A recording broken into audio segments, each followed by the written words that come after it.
What's up, everybody? Welcome to In Love with Horror. I'm AJ. And I'm Christy. And today, y'all, we'll be talking about Night Country Episode 3. They be calling it part. So this is part 3.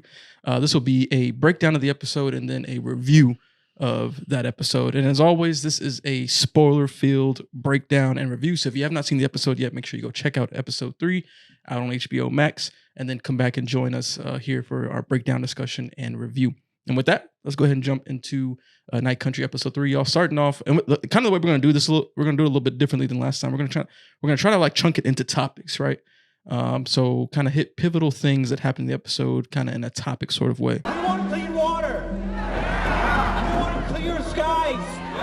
We want our animals healthy. We want the mine to close. This town was here before them. We were here before. We were here before. We were here before. So the first thing I want to start off with is how the episode featured a lot about the Inupiat community. Like it showed some backstory things, and it showed protests. So we can dive into that a little bit. And one of the first things that we got in the episode was the one flashback scene with Navarro first. I don't know. I'm assuming it was her first time meeting Annie. They didn't really say, but she walked into a birthing clinic that they were running, and Annie was there, helping, a mother birth her child. And so we got to see a little bit of insight into kind of the struggles of that community if they have to have a birthing clinic. Because I think Navarro commented like, oh, y'all, this is a clinic, or you know what I'm saying? I don't remember exactly what she said. I don't know if you can remember what she said. I don't remember what she said, but I feel as though this particular scene kind of like gives you insight into why when they talked about Annie K in the first episode, they talked about all the things that she did. She was a protester, and a midwife, like a negative thing. And that's because a birthing center would be illegal in that community. What she was doing was against the law, basically, because I don't know if you know this. I know this because I'm a doula, right? So there are still communities now in present day where you aren't supposed to have births at home or in birthing centers. You're only supposed to have births in hospitals because healthcare is government regulated. It's a way for them to make money. And so when you do that, you go against the grain, basically. Gotcha. Yeah, that's why she was shocked. Like, oh, what is this? Like, because it was an illegal birthing clinic. Okay. But also why they said, oh, she's a midwife in a negative way, because what she was doing was illegal. Oh, so her running that clinic was like the illegal part. Right. Which is, I mean, we can dive into a whole nother rabbit hole with, the idea of, hey, if that community wants to like, do their own thing and have the births how they want to have it. Like you remember that episode, they were like, humming some sort of, this is a very like cultural thing. Yeah, right, exactly. Yeah. So, we got a little glimpse at that part of the community and a little background with Navarro and Annie K. And then we also got to look at the community when, is it Leah or Leia? Leah, I think it's Leah. Leah. When Leah went to the protest rally, and, we got to see, the community coming together against the mine. We got to see like the shirts that they're wearing, the statements that they're using. They do like the, I don't know. Now, let me ask you this. I don't know if it's a cultural thing or if it was how Annie's body was found when she had the stuff on her face. I think that's what it was. Yeah. Because all the shirts and stuff had her face on it. With the marks on them. Yeah. I assume that is related to her. Gotcha. Okay. Yeah. And then, with that scene too, we got to see our first look at the black water, because it was mentioned before, and now we actually got to see it. They're handing out bottles of it as a way to be like, hey, would you drink this? You know what I'm saying? Like, this is how bad it is. And then we even had a moment where they talked about, one of the members of the community had a stillborn child. They had a moment of silence for that, and then they were doing their cultural songs and. Now I also think that kind of ties back. I feel like everything almost really like ties back to Annie K, because even that particular part is because when you go back to that first opening scene, right, that baby almost died, but because Annie K was there to save it, she didn't. Right. Yep. And it's like, without Annie K, we don't have anyone to be our midwife now. So who's going to save our babies? You know what I'm saying? And they said another stillborn. So this is something that's consistently happening within that community.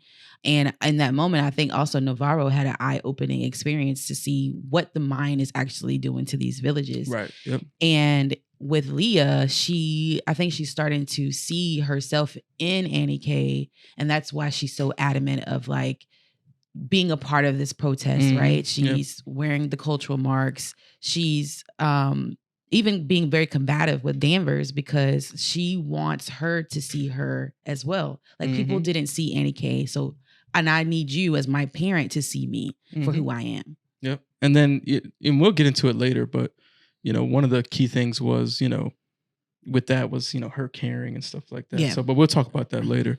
And then, of course, you know, another moment with the community was when Danvers went to the wake of that stillborn child. And we'll dive into Danvers deeper later, but, you know, we got to see the community come together, you know, in a very somber moment to, you know, mourn the loss of another child in this community. And you can kind of see the different, you know, glances that they were given to Danvers. But let me ask you, what was your opinion on the mom when she did glance at Danvers? Because she didn't really make a face or anything. She just kind of looked at her, and I don't know if it was I felt like her face was kind of like a knowing. Like she knows that, I'm sure everyone in this community knows that she's lost her child. And so I felt like it was like a, you know how I feel type of thing. Yeah. Because it's happened. Yeah, that makes sense. Yep. So that's kind of like all the different scenes we got to look at in terms of, you know, what's happening to the Inupiat community, you know, within this show. She never told me my Inupiat name, you know. I wish.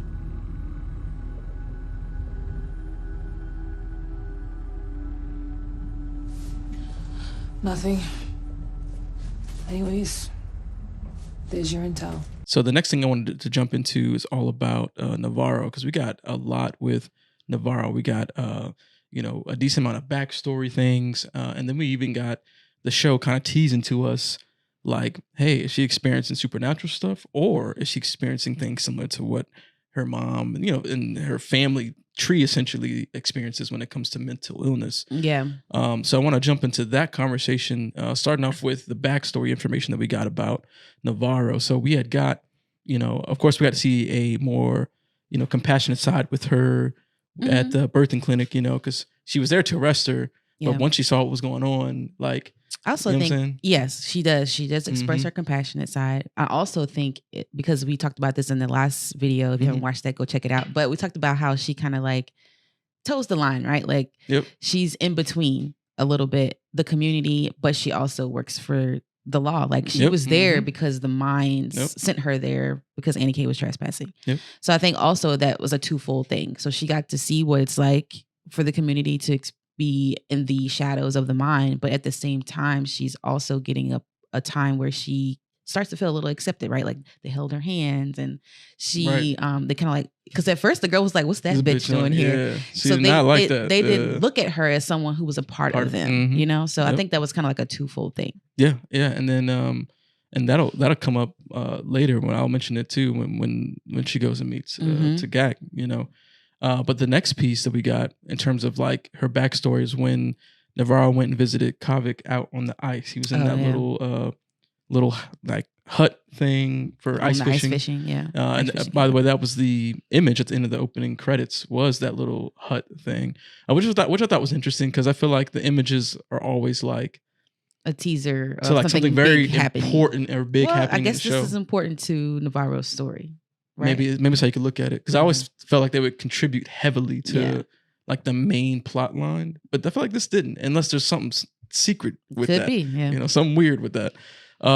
But you know, she goes and she talks with, you know, Kavik, trying to get information on where Tagat is at, and before he is willing to, you know, get that information, he forces her essentially to like open up to him, like be vulnerable, tell him about herself. And we learn in that moment that, you know, her mother was murdered, kind of much like Annie K was. Yeah. And they never found the killer. And so that was kind of, you know, the sad backstory. We heard that, you know, she lived in Boston for a little bit, and then, you know, her father was no good, so abusive. And I think that kind of relates to what we saw with like in episode 1 when like, and she didn't like stuff like that. She's always like stepping up for people who, like you said, can't protect themselves. Right. Yep. And we also see that in this episode with, you know, the flashbacks about what happened with Navarro and Danvers. You know, it was another situation of, you know, someone who's being, you know, abused in domestic violence situation and end up getting murdered by a dude. And, you know, we don't know what happened there. But that's just another situation of her, you know, having history with that and trying to stand for people who are in those sorts of abusive situations.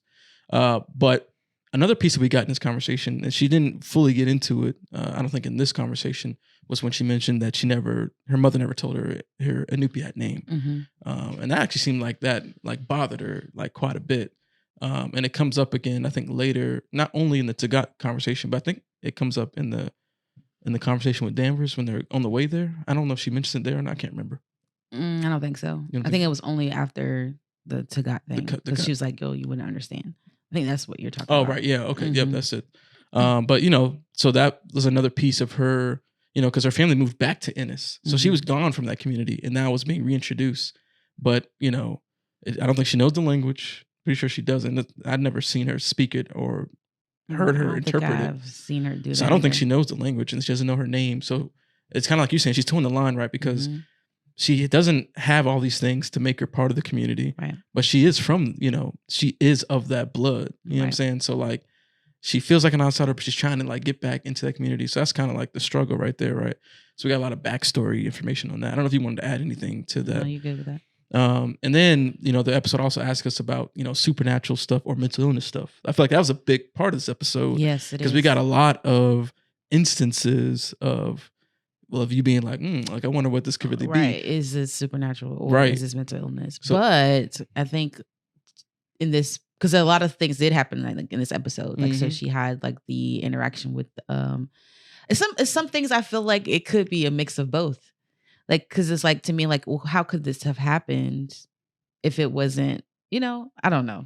Yeah. So I'll walk through the scenes, right? So the first scene that we got that you can interpret as which one is it was when she saw the person out on the ice, right? Right. Running. And then she slipped in, well, no, what? The oranges. Was the orange that before was the that? first one. Okay. Yeah, my bad. So the first one was the orange when she was out there on the search looking for Clark.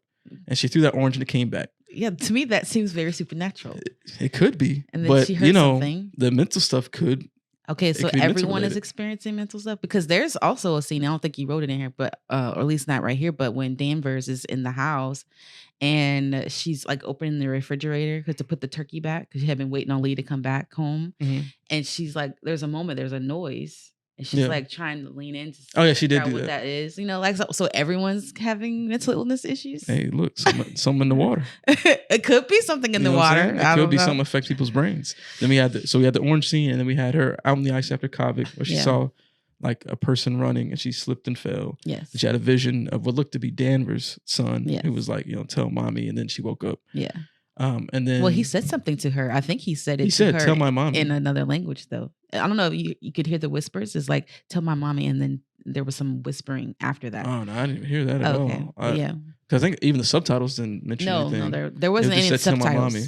Yes, I got that part, but there were still whispers after that. So somebody might need to go out there and like bump the audio levels up and see if there's anything there. Well, I don't think you can understand it. It sounded like he might have been speaking in like another language or something. I don't know. Well, if it's a legit language, you know what I'm saying? Somebody might be able to interpret it or whatever. And then the last thing that we got was at the end of the episode with Lund when they went and saw him in the bed in the hospital, and you know Danvers was trying to get information, and all he really said was, you know, she was awake. And we'll talk about that later. But you know, while Navarro was standing there, kind of at the doorway, you know, he sits up and points at her and says, "Your mother's waiting for you," or something like that. And that's another moment I think where you could be like, is this really occurring, or is this all in her mind? I kind of think that one's more of an in your mind thing. Only because like it reminds me of how when she had the flashback of her mom and she was also pointing, and I don't know, maybe she is experiencing some mental stuff at the same time. So I feel like that this episode asks a lot of those questions about, you know, supernatural mental illness. I know, but I'm between. I'm on the line. Let me know what y'all think. Yeah. I don't. Yeah, that's a tough one. We need more information to really, you know, determine that. So, Vince, I think you could do just like a tiny bit of postmortem. Chief. I'm just kidding. That would be super illegal. Now let's dive into talking about Danvers, because we saw there's quite a bit about Danvers in terms of like her trying to be more compassionate with her daughter and the community, but also like you said, that struggle between towing the line and whatnot. But we also got to see like her ethics a little bit, like in terms of breaking the rules. Yeah, you know what I'm she saying? barely got any. Right. Yeah. But you know what? She was married, and she was sleeping with married men. So I feel like when you do stuff like that, where you're married and you're sleeping with married men, Mm-hmm. do you really have ethics? Yeah, like you willing to break any rules? Yeah. So we saw her, lie to Peter about what happened with her and Navarro. Yeah. Right. We saw when the vet tech was there. She like jokingly was like, "Oh, can you do an autopsy on him?" Yeah, but like she would, if he would have said yeah, she would have been like, "All right, do it." But she tried to play it off like a joke, like, "Oh yeah, that'd be illegal. You couldn't really do that." But she wanted him to do it. Yeah. But she didn't want to push it because she was like, "Oh, he might tell." And then when they went to go see the guy, Yeah. like she pretended like he was like, "Oh yeah, you can come in here," Yeah. So like she doesn't. Based off her character, like you said, with all those other things too, she don't mind like breaking the rules to I'll say get bending what them. she needs. I'll say bending. Well, I bending feel like the she rules. won't break them, but She's all the breaking way. them. You think so? Yeah, Okay. because that would have been illegal for her. Well, yeah. Well, she did too with the guy. That's was true. illegal. That's so I true. mean, That's like, true. Okay. she's gonna break the rules to get what she needs. Right. Yeah. Now and then, of course, we got to see her try to attempt to be more compassionate. Right. Like we got the kind of like in your face explanation with when she talked to Leah about, hey, like, take stuff off your face, like, and she said the words like, do you know what happens to them, like talking about the protesters and stuff like that. That's my thing too. Like she wants to separate herself from the community, but it's like you can't do that because you are raising someone who is from the community.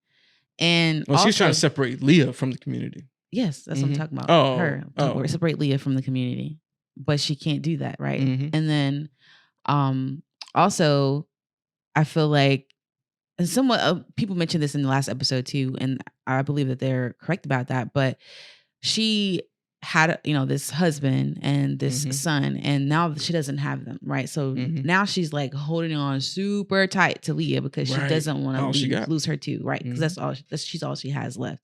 So she's like holding on too tight, and then at the same time, she doesn't have a way of expressing that to Leah. Like Right. she doesn't know how to do that without, I guess, making herself too vulnerable. But I feel like Leah is like basically screaming at her, like, if you can just show me that you care, because she just kept saying, act like you care. You show like Right.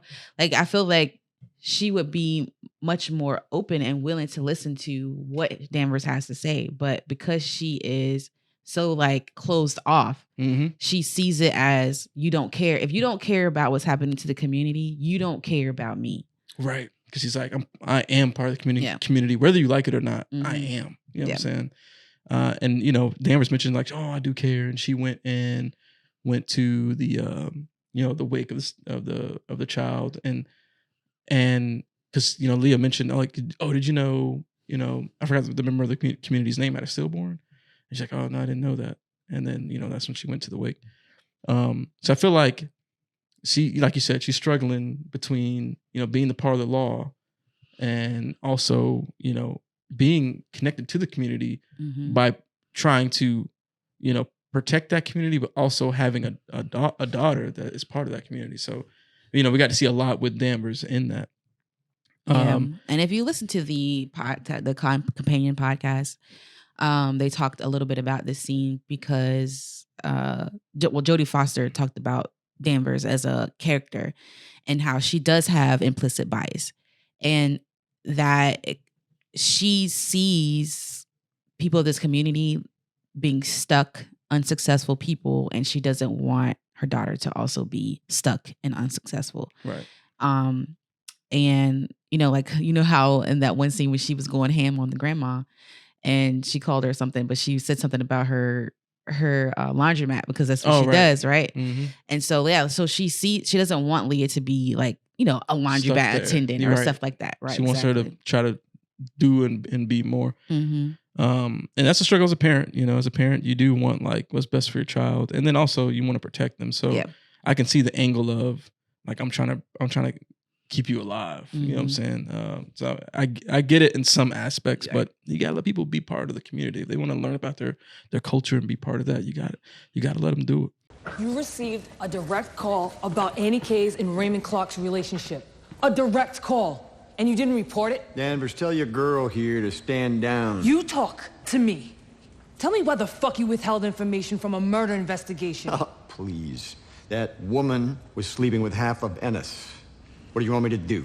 Log every dude she was banging in the region? You piece of shit. I swear to God, you're gonna join your boys over here. Calm the fuck down, calm. You, go back to your fucking search. And get rid of your hillbilly friends. You're getting a negligence report for your mishandling of the Kotak case. Maybe I ought to file a report on you for playing Mrs. Robinson with my kid. Now let's jump into some other quick things here. Hank. I feel like that dude is just shady as hell. Like, he done some shady stuff, right? He is shady. Yeah, so a couple of things we learned this episode was, one, when they were doing the search, Navarro mentioned, hey, like, we want to bring Clark in alive. Because he mentioned, did he say dead or alive? Mm-hmm. So he actually said it, right? Yeah. And then, Navarro's like, we need him alive. And then, we want him alive. And then he's like, do we? Yeah. Which to me feels like maybe Clark knows something. And so I felt he might see it as opportunity to take him out. Yeah, I think Clark does know something. Yeah. And I feel like Hank is involved in something. Yeah. In something. He might not be extremely hands-on, but he involved with something. I think so for sure. Yeah. And then, I thought back to episode 2 when, was it episode 2? No, 1. Whenever they went to ask the lady from the skating rink to use her skating rink, that was episode 1, right? Whatever episode it was, the woman that owns it, that doesn't like Danvers. Mm-hmm. When she had that small interaction where, because she also either owns the mine or is like, works for the mine or something like that, or married to the man who owns the mine or something like that, forgot. But when Hank walks by, she's like, hey, Henry. And then she said something like, you still got me or something like that. And then he just like made a face at her and walked away. So I just feel like Hank is definitely involved in something when it comes to the mines. And like you said, Clark probably knows something. Yeah, and we got to see him, like, he's very associated with the community that I would assume is responsible for Annie's death, right? They call him all the hillbilly redneck people. Yeah. So he obviously got something. He's like, because she even said, like, why you bring all your friends out here? Like, he's like, oh, we need the reinforcements. You know what I'm saying? So he is a champion of that community within the law enforcement. You know what I'm saying? So like, he's shady and doing some sneaky shit. And then we also saw that, because Danvers and Navarro went and talked to Susan, who was the hairdresser for Annie Kay. And she mentioned that she had told the lead on the case, for Annie Kay's case, about the relationship. But between Clark and Annie, I believe. And, she was like, yeah, I told them details, but nothing ever happened. And it turns out that Hank was, one of the leads on the case, and he just disregarded the information. Now, I know they had a confrontation between him, Navarro, and Danvers, but I don't really remember what they said exactly. Do you remember what they said exactly during the conversation? Like the whole thing? Not the whole thing, but in regards to this? When they confronted him, what did he say about? Oh, he was just saying, what am I supposed to do? Report every person that she slept with or something like that. Yeah. So you could tell that because he was a lead on the case and he's associated with that community, it never really actually got really examined. You know what I'm saying? And then we also learned later on from after they found out that, Hank was the one that had the information, that he took Navarro off the case. So I feel like he definitely didn't want this case to get solved. Right. He didn't want her getting to the real, like, who was really involved, which I think he's one of the people involved, 100%. Guarantee it. You married a cop. No, I didn't. You were not a cop. You were just a sweet idiot who made me laugh. Well, what if I don't want to be a sweet idiot? I don't tell you you can't be a doctor. I'm not a doctor. I'm in nursing school with a kid, married to a cop. Now let's talk about his son, right? Let's talk about Peter. So in this one, we saw that we saw two things with Peter, right? One, Peter's still putting work first, but before his family, and then two, we actually saw that Peter got some smart. He got some smarts on him. Like he's a smart dude. He's got a lot of potential. And so some of the things that we saw, right, was he's the one that came up with the idea for the vet to come investigate. And Danvers was like, oh, okay, like he be thinking through things and trying to figure stuff out. And then we also saw, in terms of like his smarts, we saw him crack Annie's phone. He figured that out. He said, "Crack it." She's right. like, "Yeah." All right, yeah. He's like, "Yeah, you're under 30, you got friends. That like, was you funny. can crack it." But we did see, Navarro school him a little bit, saying like, "Hey, look, everything in the internet," because he tried to look up to God. Yeah. He's like, "I didn't see nothing on him." He's like, "Oh, look, everything ain't online, dude." Yeah, I did like that part. You gotta, get in the streets and be with the people type. That's the kind of vibe I got from that. Yeah. Now in terms of like him putting work first, we saw that he came home late. He woke his family up, had to put his son back to sleep.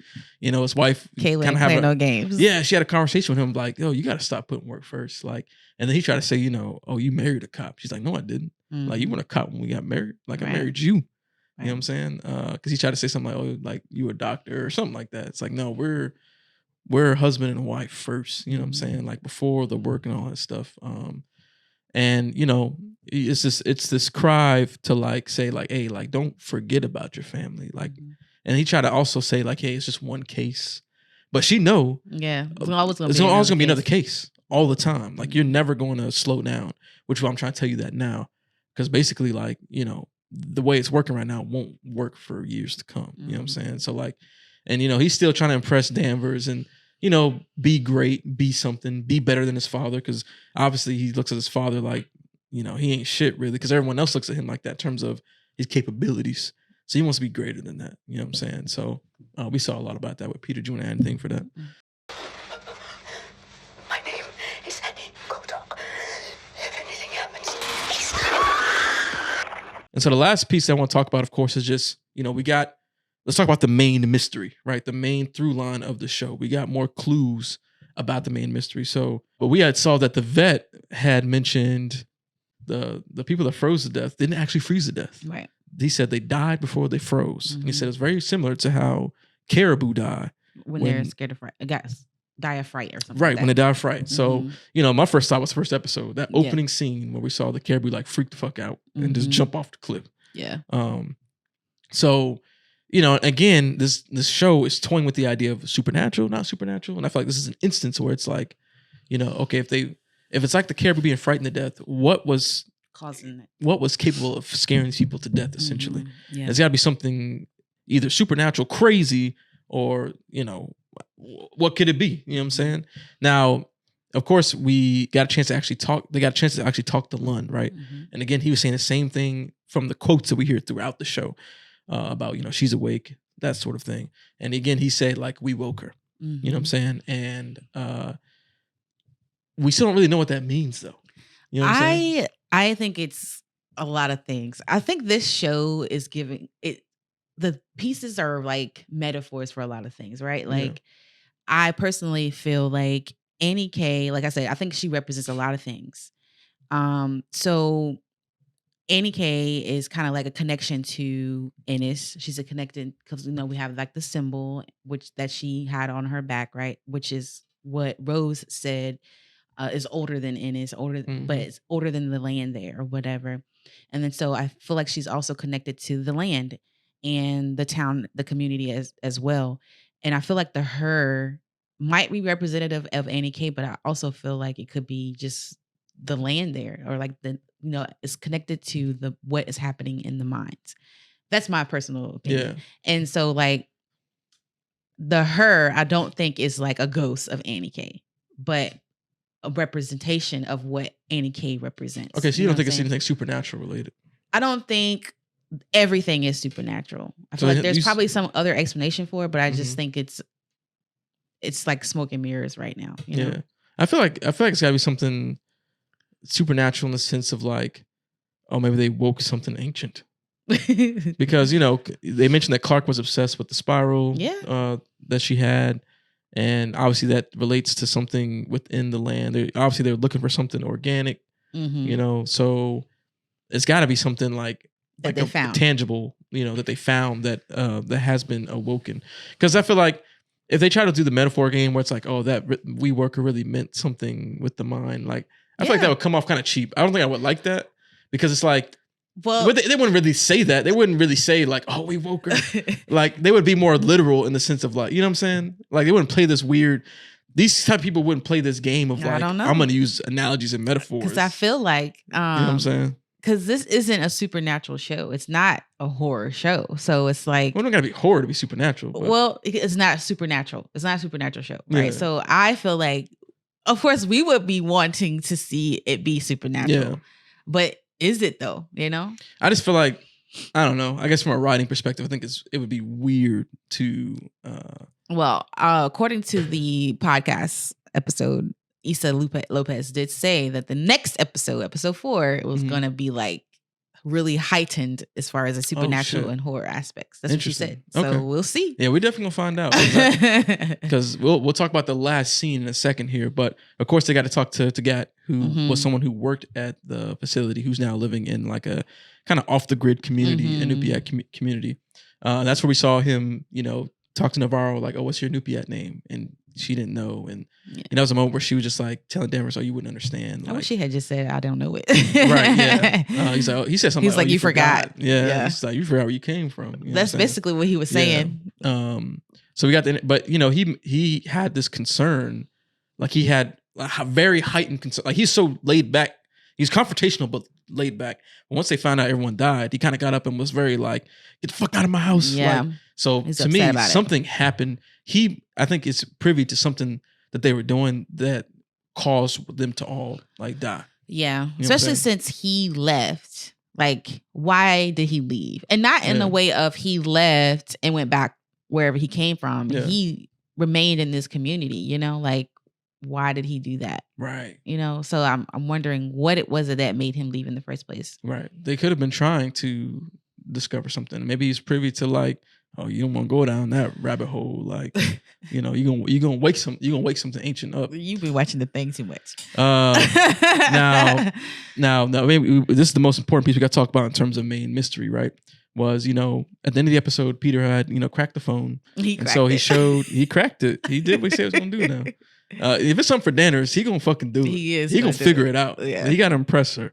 Now, on her phone was a video, and she was like in like some sort of ice cave. We saw what looked like the symbol in the background. The spiral. I think you were looking really, really hard. I don't know. It could have been. I think it could have been, but it doesn't like. It's not like a clear shot because it's so prominent. Yeah, and we even saw it at the top of the RV, so big. I feel like it's integral to what they were searching for. Yeah. But she's in some cave, and she's like, "Oh, I found it." Like she said, "I found what they're looking for," or just I found it. I think she just said she found it. Yeah. So it's like, okay, well, what did she find? Yeah. And then we hear her. Well, did we hear any sounds before her screaming? So then we just heard her start, like the camera like fell or something. Yeah, it was like, shh. Yeah. And then we just hear her like screaming a lot. Like she's screaming a whole lot. So to me, it's two things, right? It could be like a fake out, right? Where it's like, it's trying to make you think that there's some sort of monster or creature. That's why she's screaming. But I feel like if that was the case, like it would have killed her right then. Okay, but here's the thing. How did her phone get to the RV? That's what I'm saying. She didn't die right there. Right. So it's not like something, like you were saying, it can't be like something got her right there, because then the phone would have never made it back. Her murderers got her right there.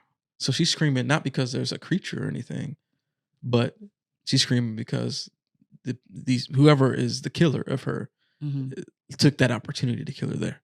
That's possible. And then they move the body. You know what I'm saying? Like move. So you think something happened to her right there in the cave? It's possible. Oh, okay. Because she's screaming, right? To me, it means two things. I don't think it's supernatural. I think it's a fake out. You know what I'm saying? I think it's not like a creature that she saw or anything like that. Well, I didn't think that. I think she found something that they're trying to like keep hidden. Well, yes, you know I agree with that. But I don't think it was a discovery in the sense of like, Salal has discovered something wrong. Yeah, I think they were doing something wrong, or maybe they were intentionally poisoning the water. They were doing something shady, something weird. Salal was. They were doing something weird, I think. So okay, shady, government related. You know what I'm saying? And so like, I don't think she found something like in that. She found something that, like, they weren't supposed to be doing, or something shady, or some bodies, something. You know what I'm saying? And then she's either screaming from the discovery, or she saw something scary. Like, well, the bodies scream or something. To me sounds like the scream you scream when something's being done to you. Right. So to me, that not means like she saw something. She was killed scary. Yeah. I think she might have been killed there by the killers, and then they moved her body and phone and all that stuff. Because you But wouldn't how leave. did Raymond get it then? Or you're saying that they planted it in his trailer? Is that what you're saying? Or maybe I mean, I don't think he did it till that's why I he feel might not like, have did it, but he could have been involved in the sense of like they were like, "Hey, we have to do this," and he's like, maybe he didn't want to. You see what I'm saying? I don't see that. I think it's possible. You'd be surprised. You'd be surprised. Oh, we gonna see though. Yep. I don't agree with that. But yeah, so that's kind of the question that the show is asking right now. Is Yeah. it super? Is our thing supernatural or is it not supernatural? Well, yeah. And I guess we'll find out. What happened in the next episode because it's going to be heightened. Yeah. So let's give our closing thoughts. What's your review of this episode? 'Cause you mentioned the next episode is going to be kind of heightened, but this episode was a little bit slower. So what are your thoughts about episode 3? I personally, this is not my favorite episode as a whole, but I do think there's some parts in here that were my favorite. Like I really liked seeing Navarro be funny. Like there was that one scene with her and she called Peter Freshman.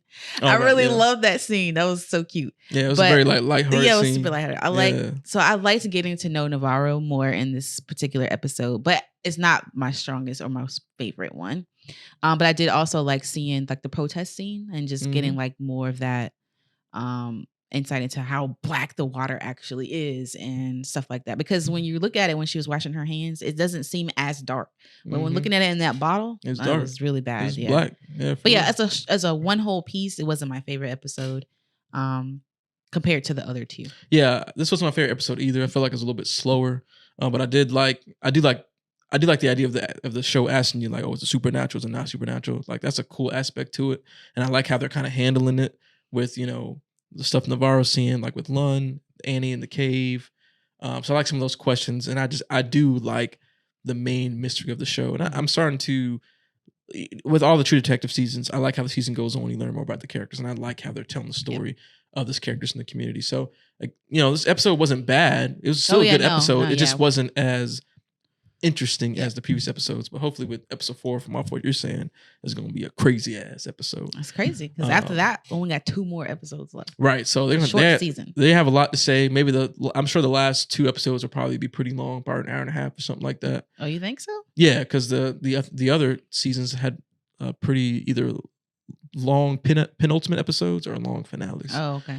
But yeah, y'all, that's what we think about episode 3. Y'all let us know either on Spotify, we're using the Q&A portion, or over on the YouTube comments down below. Y'all let us know, how are you feeling about Night Country so far, and how'd you feel about episode 3? And let us know your theories. We'd love to discuss the theories with y'all and what you think is going on. Is it supernatural? Is it not?